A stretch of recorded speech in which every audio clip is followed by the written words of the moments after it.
Thomas Hartwell had been a palace guard for 15 years, but he had never seen anything like this. The morning sun filtered through the tall windows of Ravenswood Castle as he made his routine patrol through the royal quarters. Queen Isabella had specifically requested that her private chambers be inspected while she was away visiting the neighboring kingdom of Aldermore. The Queen had been acting strangely lately. The palace staff whispered about her restless nights and the way she would stare at the old portraits in the grand hallway. Some said she was still grieving the loss of the previous queen, her mother-in-law who had died 6 months ago under mysterious circumstances. Others believed the stress of ruling was finally taking its toll on the young queen. Thomas knocked gently on the ornate door of the queen's bedroom. When no answer came, he used his master key to enter. The room was magnificent with its deep purple curtains and golden furniture. Everything seemed perfectly in place, except for one thing that immediately caught his attention. The large wardrobe in the corner of the room was slightly open. This was unusual because Queen Isabella was known for her perfectionist nature. She never left anything out of place. Thomas approached the wardrobe carefully, his hand instinctively moving to the sword at his side. As he opened the wardrobe wider, his eyes widened in surprise. Hidden behind the Queen's everyday dresses was a section he had never noticed before. The back panel of the wardrobe appeared to be a secret compartment, partially concealed by a false wall.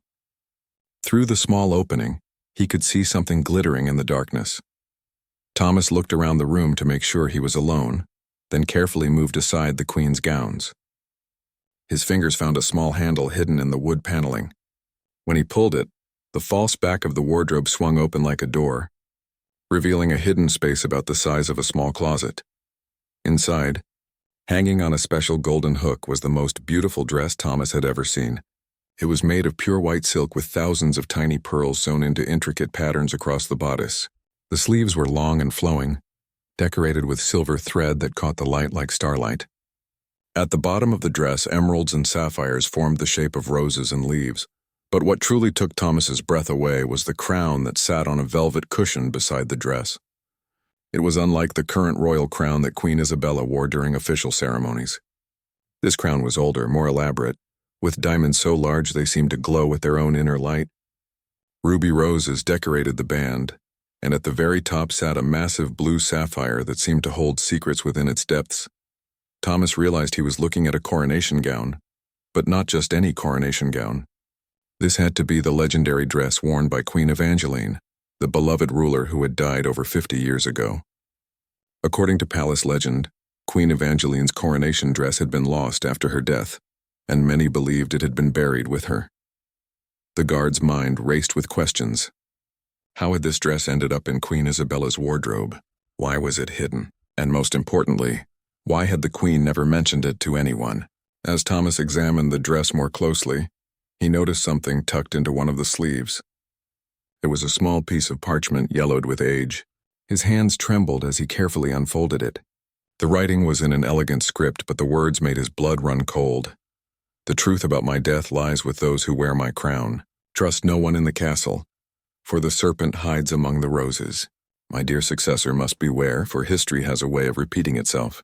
The blue sapphire holds the key to everything. Thomas's heart pounded as he read the note again. Queen Evangeline had not died of natural causes, as everyone believed. She had been murdered, and she had somehow known it was going to happen. The note was clearly meant for whoever would find the dress next. The sound of footsteps in the hallway made Thomas quickly fold the note and place it back in the sleeve. He carefully closed the secret compartment and arranged the Queen's dresses back in their original positions. His mind was spinning with the implications of what he had discovered. As he left the Queen's chambers, Thomas tried to act normal, but inside he was panicking. Queen Isabella was in danger, and she might not even know it. The note suggested that someone in the castle had killed Queen Evangeline, and might be planning to do the same to the current queen. Thomas had always been loyal to the royal family, but now he faced an impossible choice. Should he tell Queen Isabella about what he had found? Should he report it to the king? Or should he try to investigate the matter himself? The palace suddenly felt different to Thomas. Every shadow seemed to hide a potential threat. Every servant's smile seemed forced. Every noble's greeting felt suspicious. If Queen Evangeline had been right about there being a traitor in the castle, then that person was still here, still waiting, Still planning, as Thomas continued his patrol, he noticed things he had never paid attention to before. The way certain nobles avoided eye contact with him, the hushed conversations that stopped when he walked by, the fact that several key members of the royal court had been present both during Queen Evangeline's reign and now during Queen Isabella's rule. By the time Thomas finished his rounds, he had made his decision. He would not tell anyone about his discovery just yet. Instead, he would start his own investigation. He would watch and listen, gathering information about Queen Evangeline's death and trying to identify the threat to Queen Isabella. The blue sapphire in the crown had seemed to call to him, as if it truly did hold secrets. Thomas knew that he was now part of something much bigger than a simple palace patrol. He had become the guardian of a deadly secret, and the fate of the queen might depend on what he did next. As night fell over Ravenswood Castle, Thomas began planning his investigation, unaware that someone had been watching him from the shadows, someone who knew exactly what he had discovered in the queen's wardrobe. The next morning brought gray clouds and a sense of unease that seemed to settle over Ravenswood Castle, like a heavy blanket. Thomas had barely slept, his mind constantly returning to the hidden coronation gown and Queen Evangeline's warning. He had spent hours thinking about who could have been responsible for the former queen's death and who might now threaten Queen Isabella. Thomas decided his first step would be to visit the castle's library. If he was going to understand what had happened 50 years ago, he needed to research Queen Evangeline's final days. The royal library was vast, filled with thousands of books and historical documents that chronicled the kingdom's long history. The elderly librarian, Master Edmund, greeted Thomas with surprise. Guards rarely visited the library unless they were escorting someone. "Good morning, Thomas," Master Edmund said, adjusting his thick spectacles. "What brings you to my domain today?" Thomas had prepared a story. "I'm doing some research for a presentation about palace security through the ages. I was hoping to learn more about Queen Evangeline's time. The captain wants us to understand how security protocols have evolved." Master Edmund's eyes lit up with enthusiasm. He loved discussing history with anyone willing to listen. Queen Evangeline. She was truly remarkable. Let me show you to the section about her reign." As they walked through the towering bookshelves, Master Edmund chatted about Queen Evangeline's accomplishments. She had been known for her wisdom, her kindness to the poor, and her ability to unite the kingdom during difficult times. But when Thomas asked about her death, the librarian's expression grew somber. "It was very sudden," Master Edmund said quietly. "She had been in perfect health, but one morning she simply didn't wake up. The court physician said her heart had stopped during the night. She was only 45 years old." Thomas pretended to make notes while Master Edmund pulled several thick volumes from the shelves. "Here are the official court records from that time period." "You'll find detailed accounts of her final weeks." Left alone with the books, Thomas began his investigation in earnest. The official records painted a picture of a normal royal routine in Queen Evangeline's final days. She had held court, met with advisors, and attended several social functions. Nothing seemed unusual. However, as Thomas read more carefully, he began to notice subtle patterns.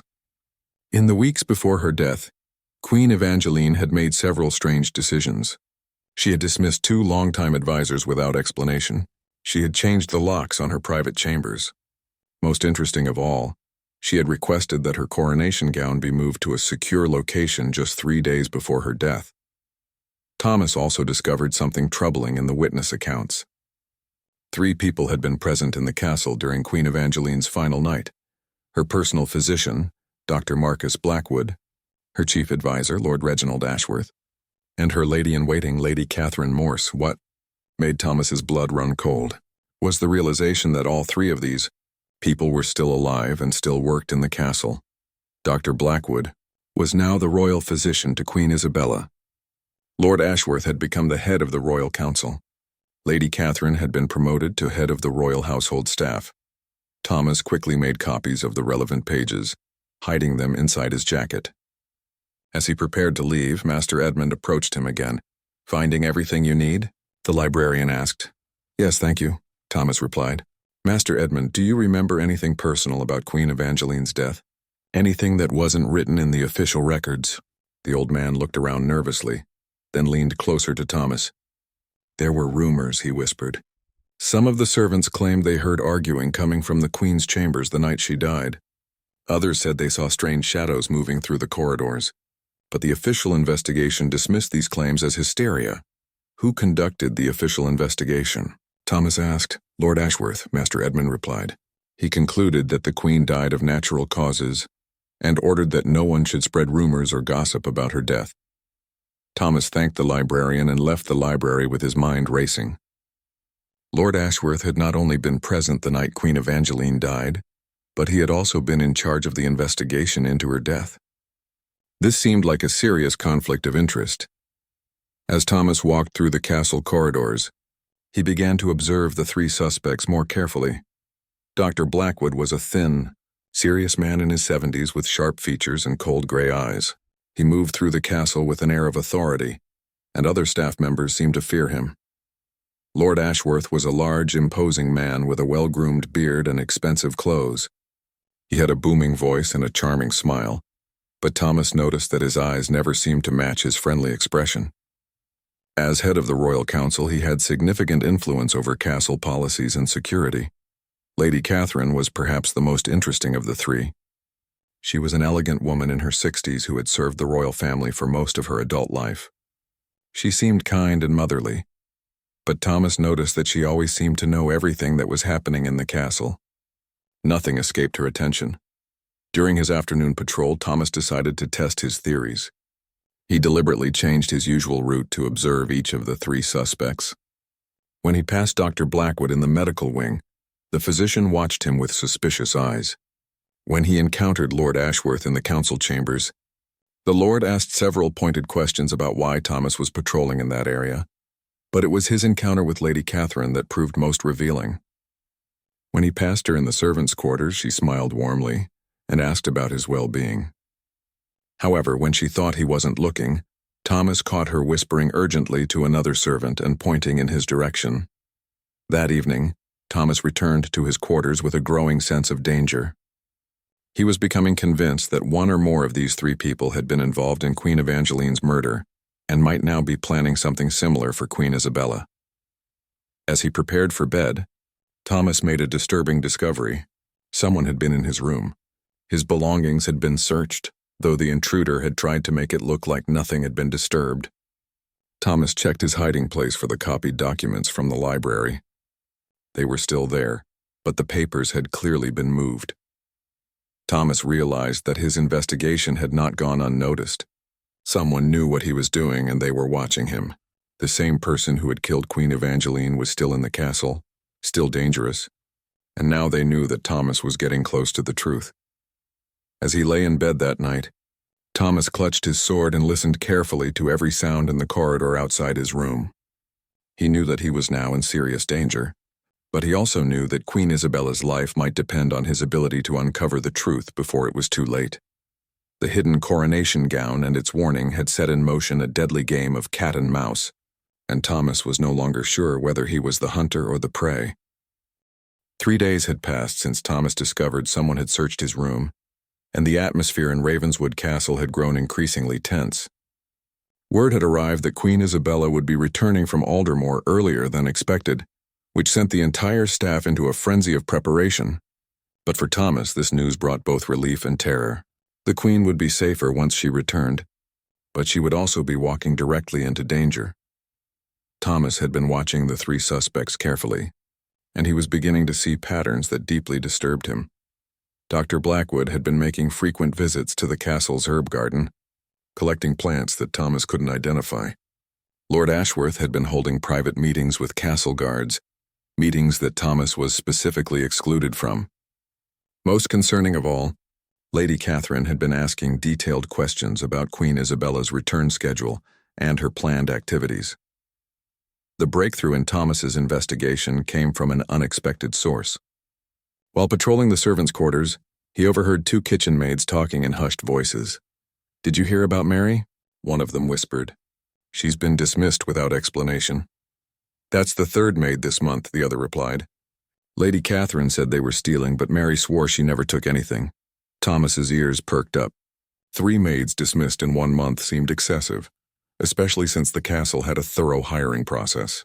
He decided to investigate further and sought out Mary, who was packing her belongings in the servants' dormitory. Mary was a young woman in her 20s, with kind eyes and calloused hands from years of hard work. When Thomas approached her, she looked frightened. "Please, sir," she said, "I didn't steal anything. I've worked here for 5 years without any problems." Thomas sat down beside her and spoke gently. "I believe you, Mary. Can you tell me exactly what happened?" Through tears, Mary explained that she had been cleaning the upper floors 3 nights ago when she saw something strange. "I was dusting the portraits in the east wing when I heard voices coming from the old storage room. It was very late and no one should have been up there." "What did you see?" Thomas asked. "I saw Lady Catherine and Dr. Blackwood talking in whispers. They had a small bottle with them, and Dr. Blackwood was explaining something about dosage and timing. When they saw me, they looked very angry. The next morning, Lady Catherine accused me of stealing silver from the dining room." Thomas felt his heart racing. A secret meeting between 2 of his suspects involving a mysterious bottle and discussions of dosage was exactly the kind of evidence he needed. But he also realized that Mary was in danger. "Mary," he said urgently, "you must leave the castle immediately and not tell anyone where you're going." Do you have family you can stay with? Mary nodded, clearly confused by Thomas's intensity. "My sister lives in the village, but why—" "Trust me," Thomas interrupted. "Go to your sister's house and don't return to the castle until you hear that it's safe. Don't tell anyone I spoke with you." After Mary left, Thomas knew he had to act quickly. The Queen would arrive tomorrow, and he was now certain that Dr. Blackwood and Lady Catherine were planning to poison her, just as they had apparently poisoned Queen Evangeline. The mysterious bottle Mary had seen was likely the weapon they planned to use. Thomas decided he needed to find physical evidence of the poison plot. That night he waited until the castle was quiet, then made his way to Dr. Blackwood's medical chambers. Using his master key, he carefully entered the physician's private office. The room was filled with bottles, jars, and medical instruments. Thomas searched carefully, looking for anything that might be connected to the bottle Mary had described. In a locked cabinet behind the physician's desk, he found several small vials containing clear liquids. One of them was labeled with a symbol Thomas didn't recognize. As he examined the bottles more closely, Thomas heard footsteps approaching. He quickly hid behind a large bookshelf just as the door opened. Dr. Blackwood entered carrying a candle, followed by Lady Catherine.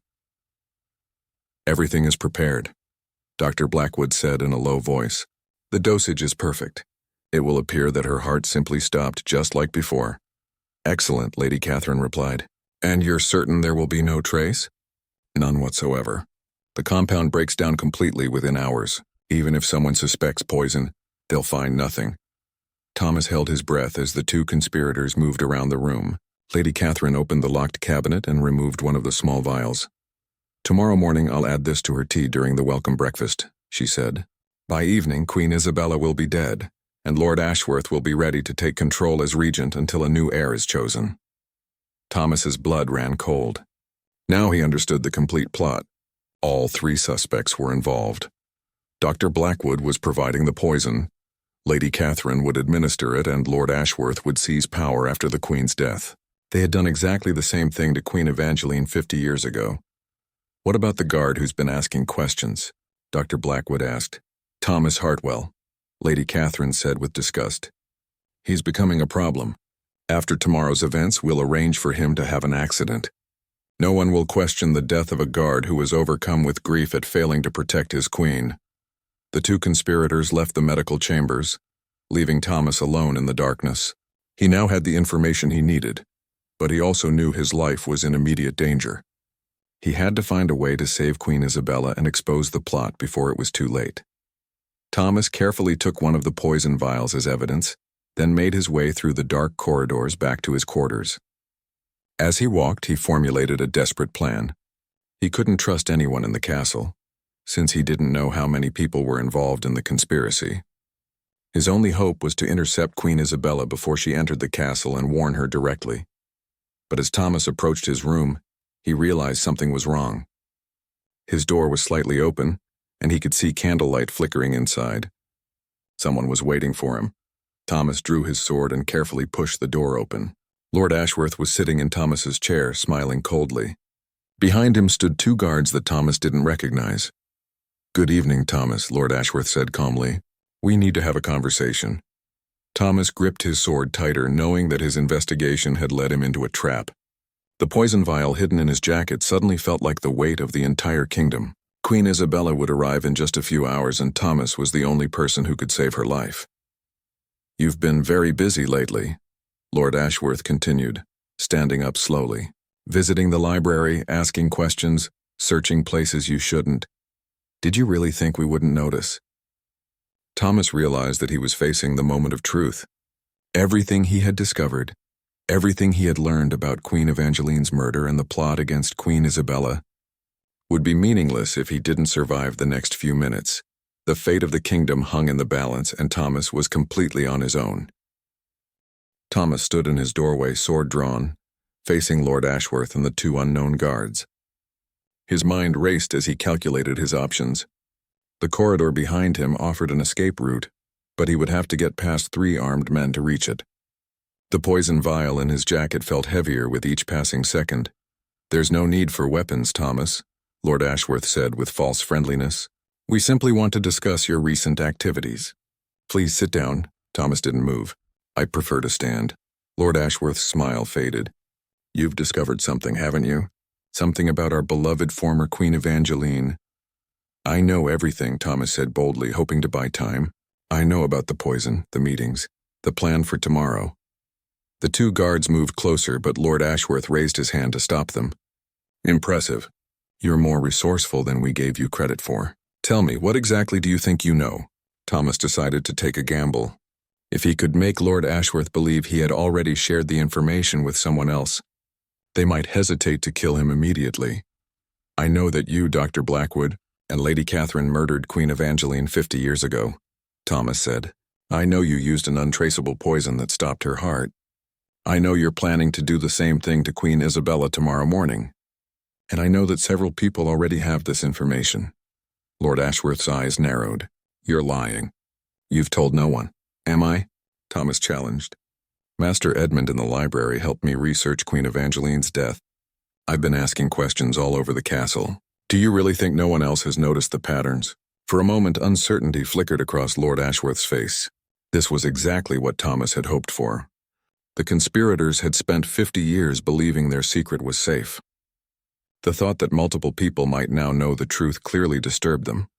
"Besides," Thomas continued, "Queen Isabella will be arriving in just a few hours. If anything happens to me tonight, don't you think people will ask questions when the Queen dies tomorrow and her most loyal guard is found dead?"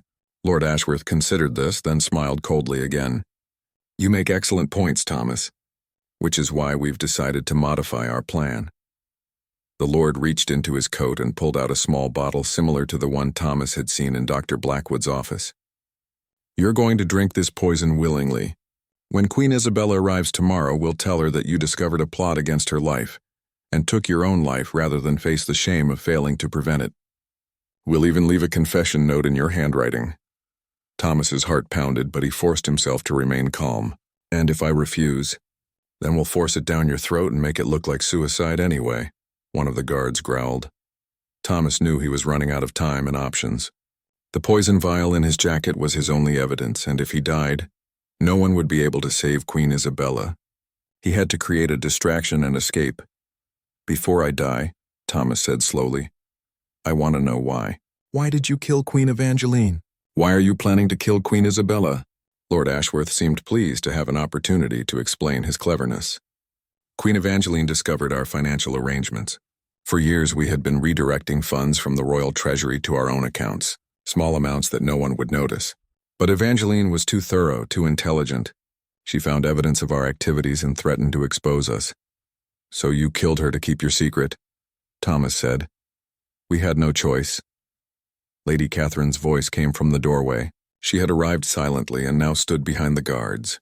"Evangeline would have ruined us all, but her death provided an unexpected benefit. With no direct heir, the crown passed to the distant royal line, eventually leading to Queen Isabella's rule. Dr. Blackwood appeared next to Lady Catherine, completing the trio of conspirators. Queen Isabella has been even more problematic than Evangeline. She's been asking questions about the treasury, wanting to modernize the financial systems. She's getting too close to discovering what we've been doing. Once she's dead," Lord Ashworth continued, I'll serve as regent while the royal council searches for a suitable heir. That process could take years, during which time I'll have complete control over the kingdom's resources. Thomas realized that this was about more than just covering up past crimes. The conspirators had been stealing from the kingdom for decades, and they planned to continue doing so by seizing political power. Now, Lord Ashworth said, extending the poison bottle toward Thomas, it's time for you to make your choice. Thomas appeared to consider the bottle, then suddenly threw his sword at the candle on his desk, plunging the room into darkness. In the confusion that followed, he rolled under his bed and crawled toward the window, while the conspirators shouted and stumbled around the room. Find him, Lord Ashworth roared. Thomas reached the window and looked down. His room was on the second floor, overlooking the castle's herb garden. It was a dangerous jump, but his only option. As footsteps approached his hiding place, Thomas opened the window and leaped into the darkness. He landed hard in a pile of compost, pain shooting through his ankle. Behind him, he could hear the conspirators realizing what had happened.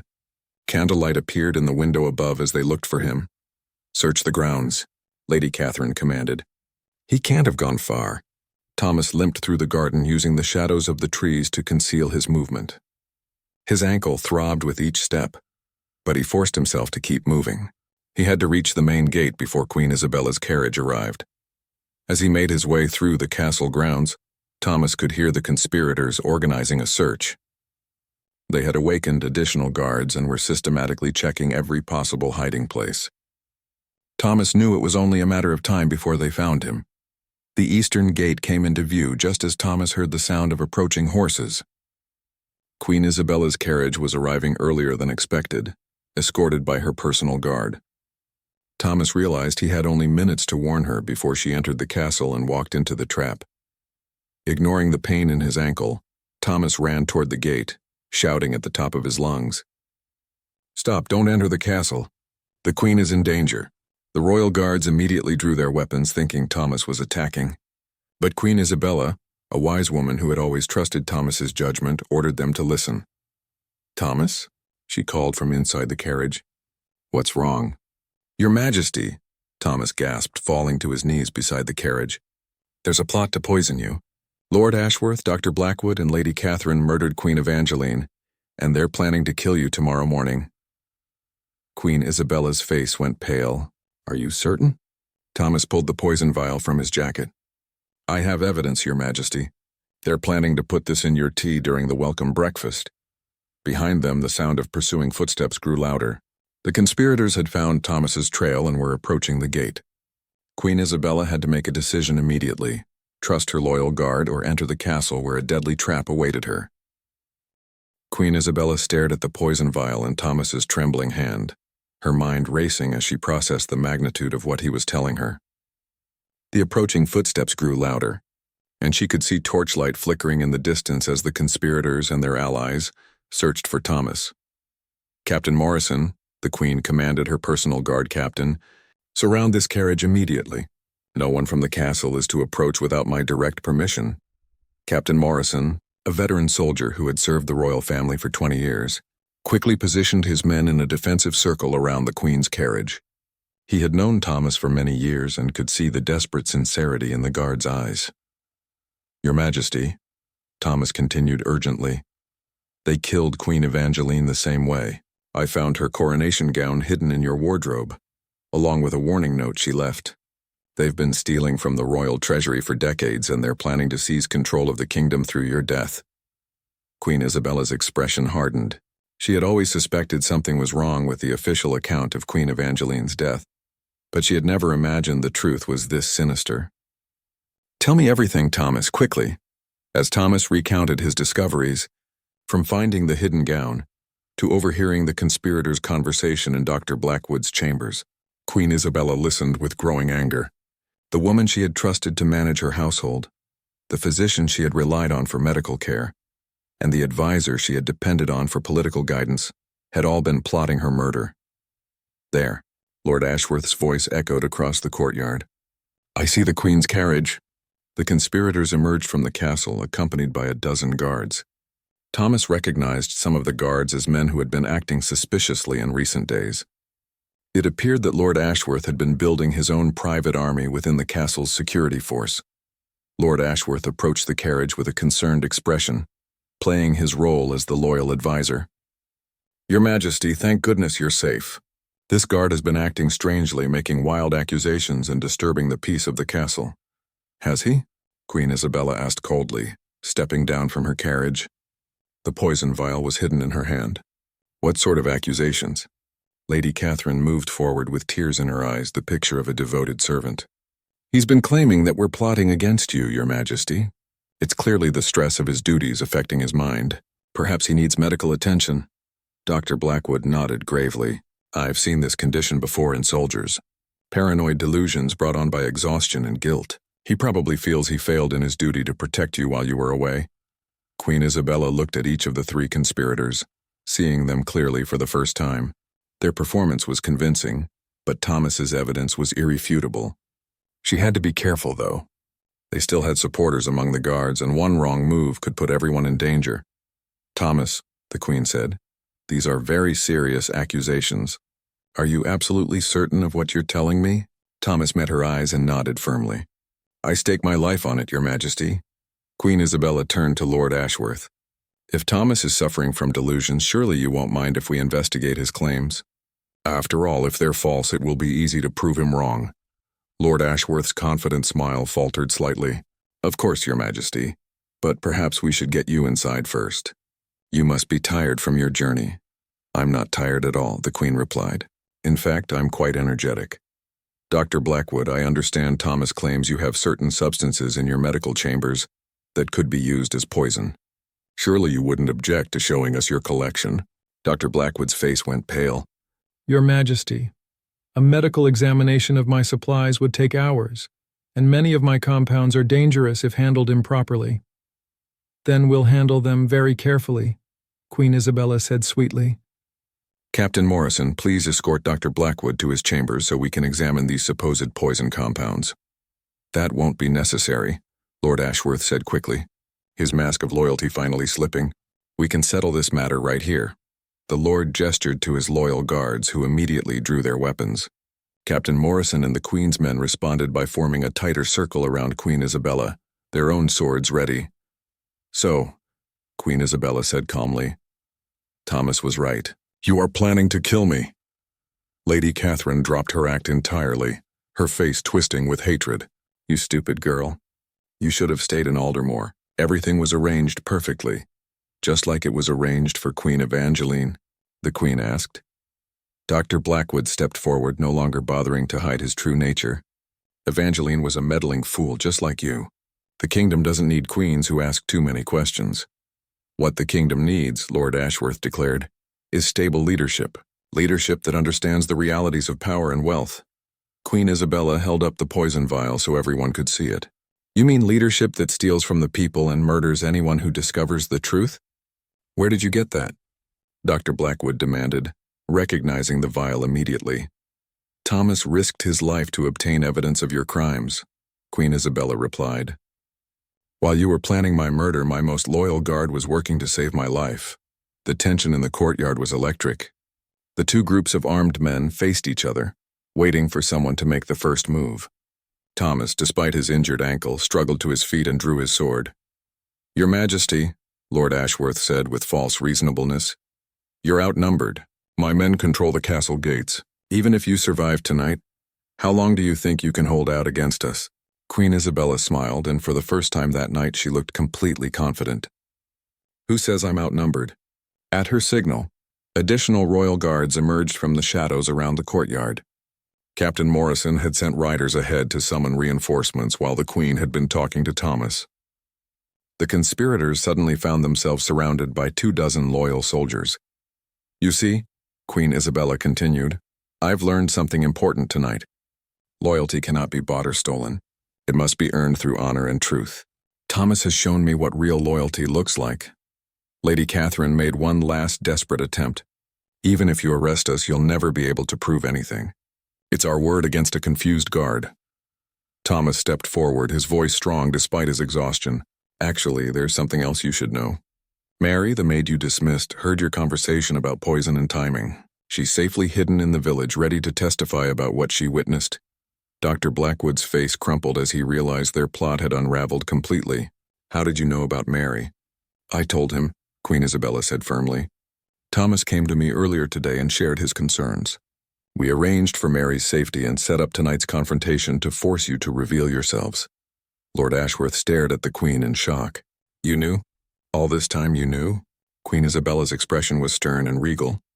I suspected something was wrong when I found my wardrobe had been disturbed. When Thomas discovered Queen Evangeline's hidden gown and warning, I knew we had to act quickly to expose the truth. The conspiracy that had lasted 50 years was finally crumbling. But Queen Isabella knew that justice was only the beginning.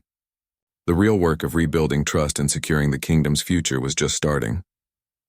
The dawn light cast long shadows across Ravenswood Castle's courtyard as the three conspirators were led away in chains. Lord Ashworth, Dr. Blackwood, and Lady Catherine no longer looked like the powerful, respected figures they had once been. Instead, they appeared as what they truly were, criminals who had betrayed everything the kingdom stood for. Queen Isabella stood on the castle steps, watching as Captain Morrison supervised the arrest of the corrupt guards who had sided with the conspirators. Thomas stood beside her, his ankle bandaged but his spirit stronger than ever.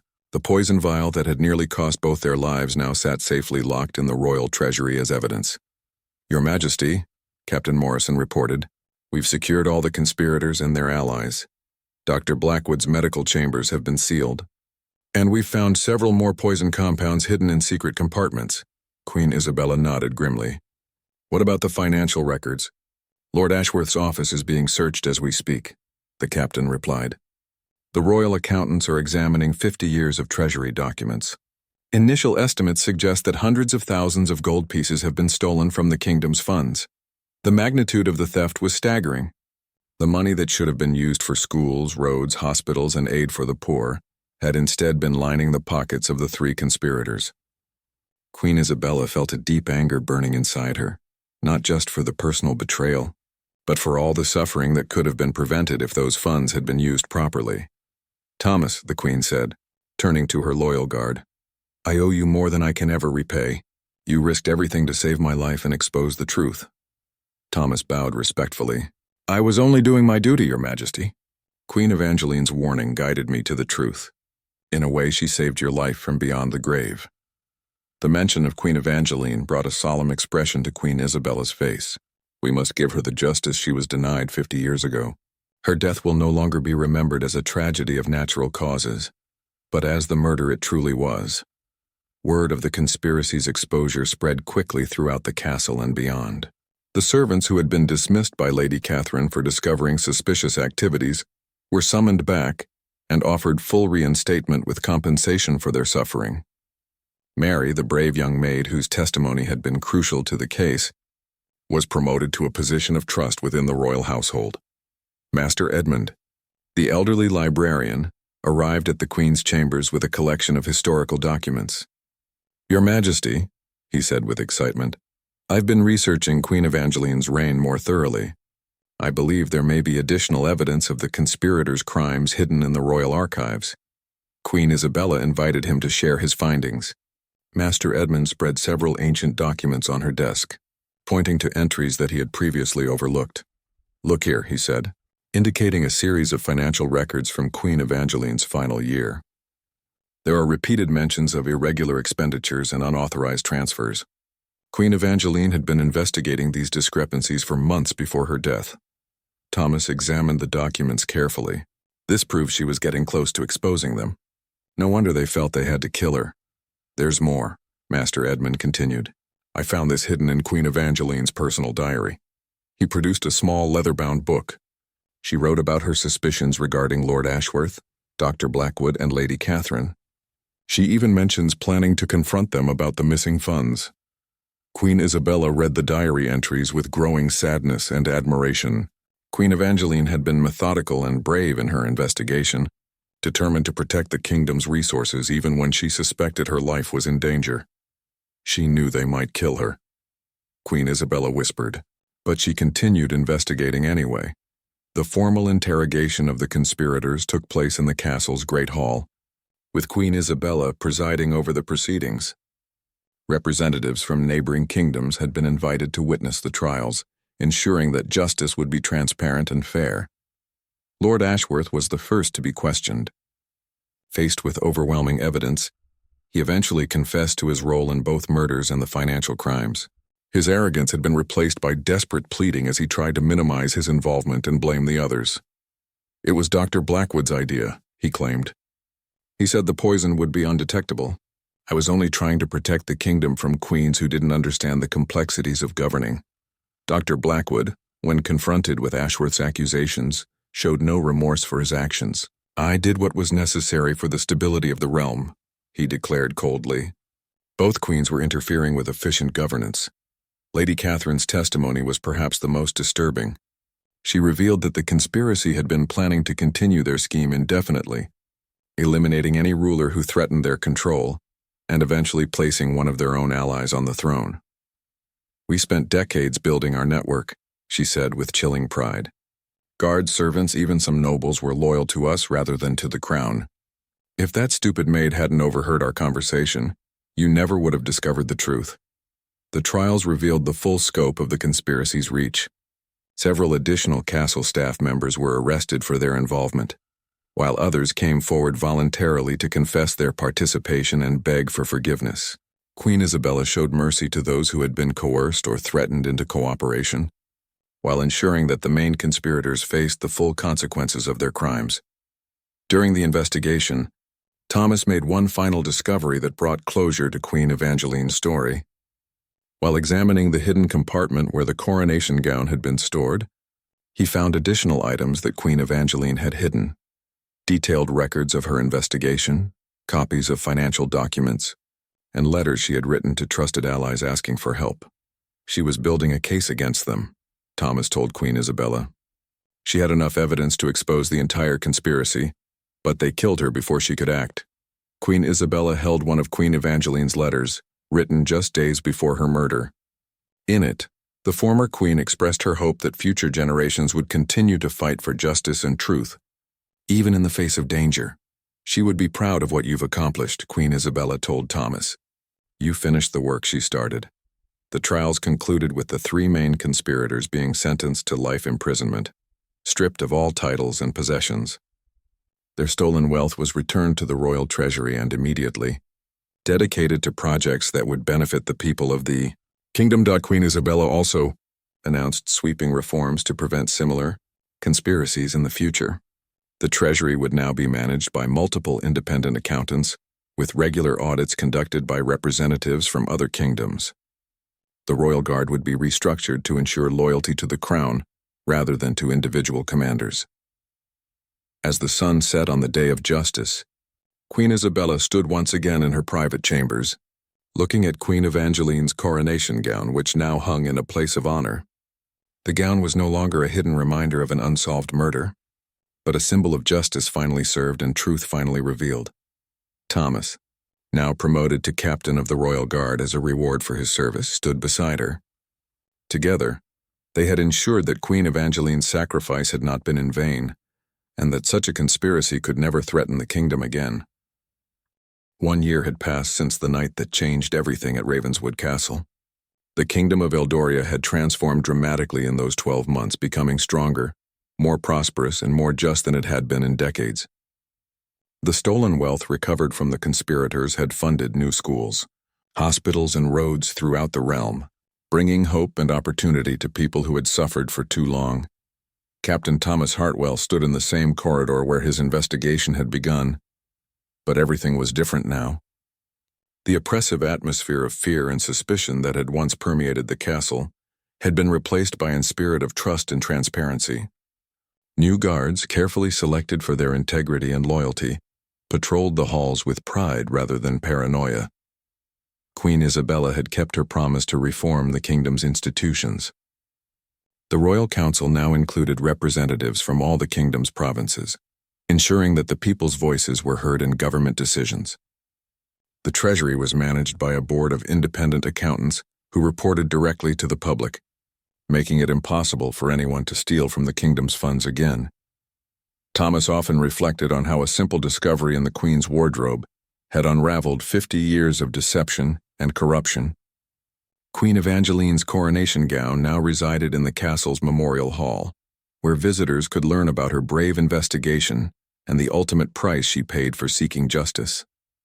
Her story had become an inspiration to people throughout the kingdom, proving that truth and courage could triumph over even the most powerful conspiracies. The three conspirators had spent their year in prison very differently. Lord Ashworth had quickly broken under the pressure of confinement, providing detailed confessions about other criminal activities that had taken place during their reign of corruption. Dr. Blackwood remained defiant to the end, refusing to show any remorse for his actions even when faced with overwhelming evidence of the harm he had caused. Lady Catherine had surprised everyone by becoming deeply religious, spending her days writing letters of apology to the families who had suffered because of the funds she had helped steal. Mary, the brave maid whose testimony had been crucial to exposing the conspiracy, had become one of Queen Isabella's most trusted advisors. Her keen eye for detail and natural ability to notice things others missed made her invaluable in preventing future security threats. She often worked closely with Thomas, helping to train new guards in the importance of vigilance and integrity. Master Edmund had been appointed as the official royal historian, tasked with ensuring that the true story of Queen Evangeline's murder and the conspiracy's exposure would be accurately recorded for future generations. He spent his days interviewing witnesses, examining evidence, and writing a comprehensive account that would become required reading in schools throughout the kingdom. The reforms implemented by Queen Isabella had attracted attention from neighboring kingdoms, many of which sent delegations to study Eldoria's new systems of governance and financial accountability.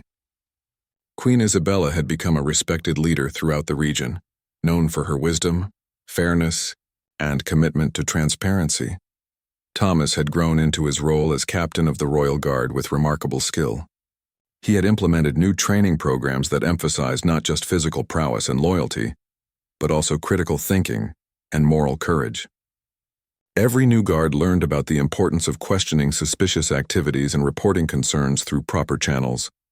On this particular evening, Thomas was conducting his final patrol of the day when he encountered a young guard named Marcus, who had recently joined the royal service. "Captain," Marcus said nervously, "I hope you don't mind me asking, but is it true that you really discovered the conspiracy all by yourself?" Thomas smiled, remembering how uncertain and frightened he had felt during those dark days. "I had a lot of help, Marcus. Queen Evangeline left clues that guided me. Mary provided crucial testimony. Master Edmund helped with research. Even Queen Isabella herself played a vital role in exposing the truth. But weren't you scared?" Marcus asked. "When you realized how dangerous the situation was?" "Terrified," Thomas admitted honestly. "There were moments when I thought I might not survive the night. But I had a duty to protect Queen Isabella and serve the kingdom. Sometimes doing the right thing requires facing your fears." As they walked through the castle corridors, Thomas pointed out various locations where key events had taken place during his investigation. "The most important lesson I learned," he told Marcus, "is that evil can only succeed when good people choose to remain silent.